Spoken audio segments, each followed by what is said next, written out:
Bonjour YouTube, bienvenue sur ma chaîne. On se retrouve donc pour une nouvelle présentation d'armes à feu. Donc c'est une présentation que j'ai un grand plaisir à faire. Voilà, puisqu'il s'agit en tant que collectionneur d'une de mes armes préférées. Et même pour tout dire, dans les armes de poing, il s'agit même de mon arme préférée. Donc je vais essayer de vous montrer tout ça. De quoi s'agit-il?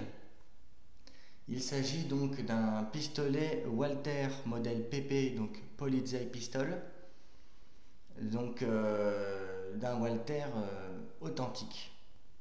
Nous allons donc détailler cela ensemble, si vous le voulez bien.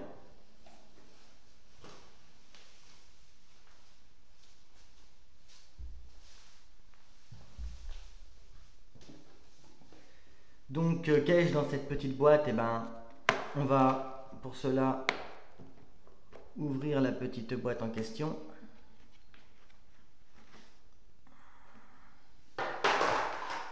Pour en sortir un pétard. Donc voici mon Walther modèle PP. Donc il est chambré en 7,65 Browning. Donc sur YouTube, il y a effectivement des vidéos de cette arme, mais je n'ai jamais vu exactement des vidéos du modèle exactement précis que moi je dispose. Et donc je vais vous montrer ça. Donc cette arme est une arme ancienne. Aujourd'hui, il fait partie des armes de collection. C'est une arme qui a été créée en 1929. D'accord? Mais c'est une arme qui, encore aujourd'hui, fait vraiment figure d'arme pionnière, notamment dans le domaine de la défense, surtout dans le domaine des forces de police pour l'époque et même pour aujourd'hui.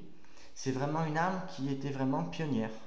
D'ailleurs, je crois qu'il y avait certaines polices municipales en France qui étaient encore équipées de ce type de pistolet, puisque jusqu'à peu, les polices municipales n'avaient droit comme arme de dotation qu'au 38 spécial et au calibre 7,65. Donc ce pistolet était encore jusqu'à peu, enfin du moins sa copie, mais je vous en parlerai, était en service dans certaines polices municipales. Donc pourquoi est-ce que je dis que c'est une arme qui est pionnière? On va en parler dans un premier temps. Et on parlera dans un deuxième temps de l'arme en elle-même. Donc cette arme est pionnière, je vais vous montrer. Donc on va retirer le chargeur. L'arme est vide, hein, vous l'aurez bien évidemment compris. Hein. Donc on est dans la situation d'un fonctionnaire de police qui part en patrouille. Donc il chambre une arme. Vous voyez, tac. Il chambre une munition, on imagine, hein, bien sûr. Ça pose un problème d'avoir l'arme à l'étui avec ce qu'on appelle le chien à l'abattu. Alors vous voyez, cette arme est révolutionnaire, premier point, parce que on pouvait, regardez, comme ceci, tac, tac, vous voyez, par ce qu'on appelle un levier de decocking, hein, rabattre le chien comme cela, bien évidemment sans faire percuter la munition. C'est tout l'intérêt de cet objet, de cette fonction. Ce qui est en réalité très intéressant pour un fonctionnaire de police, puisque comme je vous dis, ça permettait de partir en patrouille, une munition chambrée dans le canon, et puis 8 cartouches dans le chargeur, puisque c'est un chargeur 8 coups. Donc, puisqu'on en est au chargeur, moi je dispose d'un chargeur à talon plat. Il existe également des chargeurs à talon ergonomique où concrètement, vous voyez, vous pouvez mettre le doigt dessous et il y a une petite place pour le doigt. Moi, dans le modèle que j'ai acheté, il n'y avait pas le chargeur à talon ergo. Il faudrait que je pense peut-être à m'en prendre un, mais bon, bah, c'est une arme de collection. Moi, je ne tire pas trop avec. On va dire que pour l'instant le chargeur à talon plein me suffit. Voilà. Et cette arme était également révolutionnaire dans un deuxième aspect, puisque c'est le premier pistolet semi-automatique qui dispose d'une platine sélective. Donc la platine sélective, c'est quoi? Vous avez une personne qui s'appelle Michel Baudreau qui a fait une vidéo où il explique la différence entre simple action, double action et self action. Je vous invite à la regarder, ça peut peut-être vous aider à comprendre ces histoires de platine. Les platines, en fait, au préalable, une majorité des pistolets, même tous les pistolets, étaient en simple action. On prenne le rubis de 1915 en 765, le Colt 1911, voilà, c'était des armes qui étaient en simple action. Et ce pistolet-là est en double action. Alors en double action, ça permet quand il est armé de pouvoir tirer comme cela. Voilà, et ça permet également de pouvoir tac, retirer un deuxième coup comme vous l'avez vu.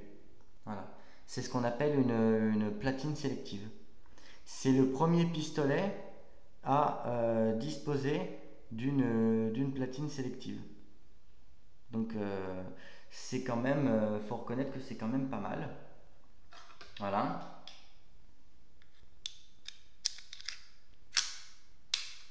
Voilà. Donc cette arme a aussi quelque chose d'extrêmement intéressant, c'est son arrêteur de culasse. Alors je vais vous montrer. Bon, alors aujourd'hui on a mieux, hein. Aujourd'hui on a des arrêteurs de culasse qui sont sur le côté. Vous avez sans doute dû voir les pistolets modernes. Voilà. Bon, alors ce pistolet là, lui, n'a pas d'arrêteur de culasse, si vous voulez, sur le côté. C'est une fonction, c'est un arrêteur de culasse intégré. Alors comment est-ce que ça se passe? Quand il n'y a plus de munitions, on imagine qu'on a fini les tirs, donc culasse est en arrière. Vous voyez? Je retire le chargeur, la culasse reste en arrière. Vous voyez? C'est la seule solution qu'il y a comme arrêteur de culasse pour cette arme. Voilà. Donc, cette arme a, donc si vous voulez renvoyer la culasse en avant, en fait, vous prenez la culasse comme ça, vous avez retiré le chargeur, vous voyez, il n'y a plus de chargeur, la culasse est en arrière, vous voulez la renvoyer en avant, vous faites comme cela, voilà. Voilà, c'est aussi simple que ça.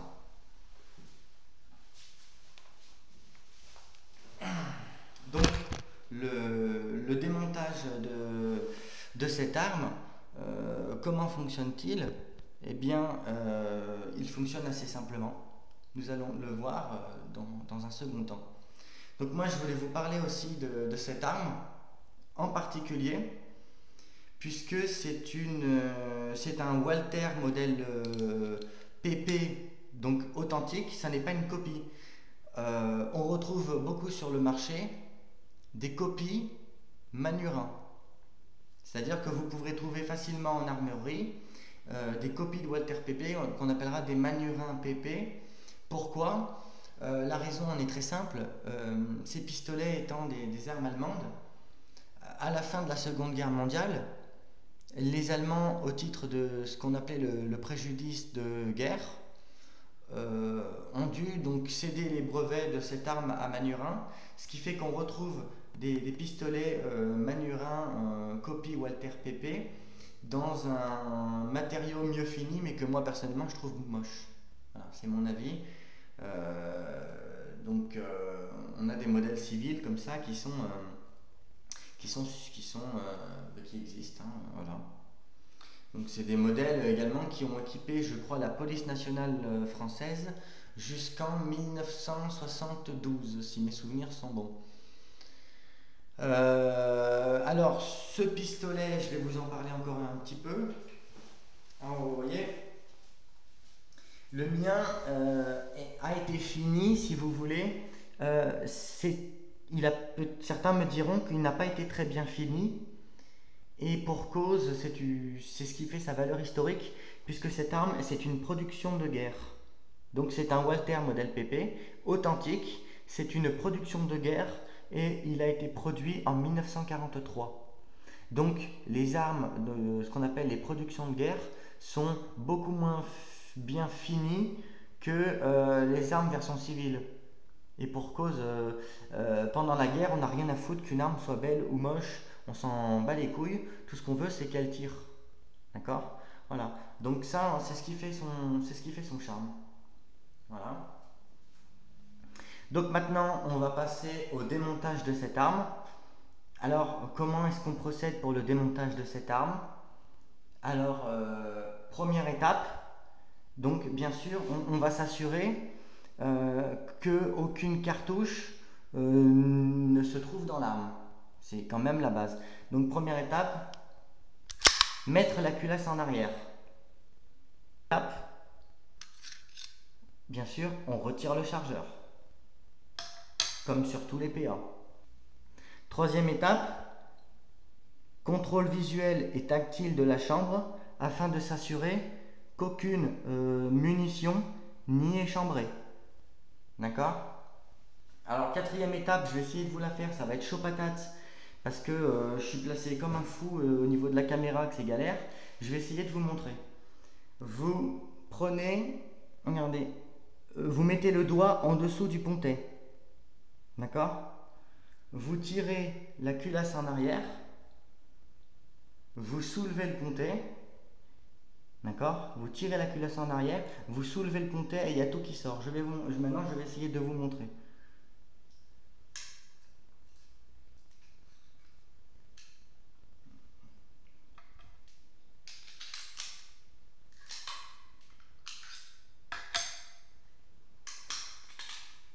Vous voyez?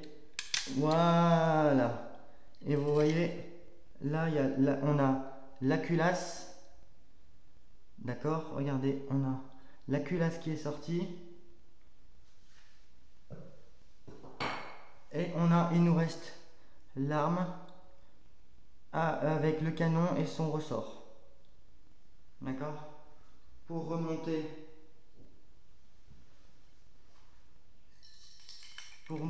l'arme, c'est en réalité très simple.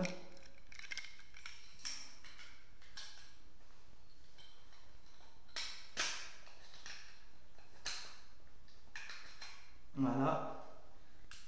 Donc vous m'excusez, mais comme au niveau de la caméra j'étais en galère. Pour remonter, vous mettez la culasse au niveau du canon. D'accord? Vous tirez la culasse en arrière. Quand vous arrivez au bout de la carcasse, vous tirez le pontet et vous rentrez la glissière dans l'arme. Et là, vous voyez, l'arme fonctionne. Ensuite, vous remettez le chargeur et puis bingo quoi. Voilà. Si vous avez des questions concernant ce pistolet, vous n'hésitez pas. C'est un pistolet qui fonctionne très bien avec de la munition manufacturée moderne, par exemple de la GECO en 7,65. Il fonctionne très très bien. Ouais, qu'est-ce que je peux vous dire de plus sur cette arme? C'est vraiment, moi personnellement, mon arme préférée.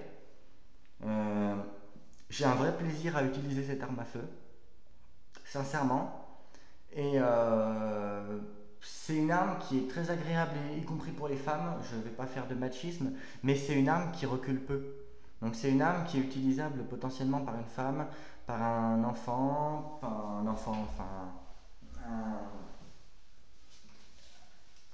un adolescent, quoi, si vous voulez. Donc moi, c'est vraiment quelque chose que j'ai un vrai plaisir à vous la présenter. C'est vraiment mon arme préférée, quoi. Voilà. Si vous avez des questions, je reste à votre disposition.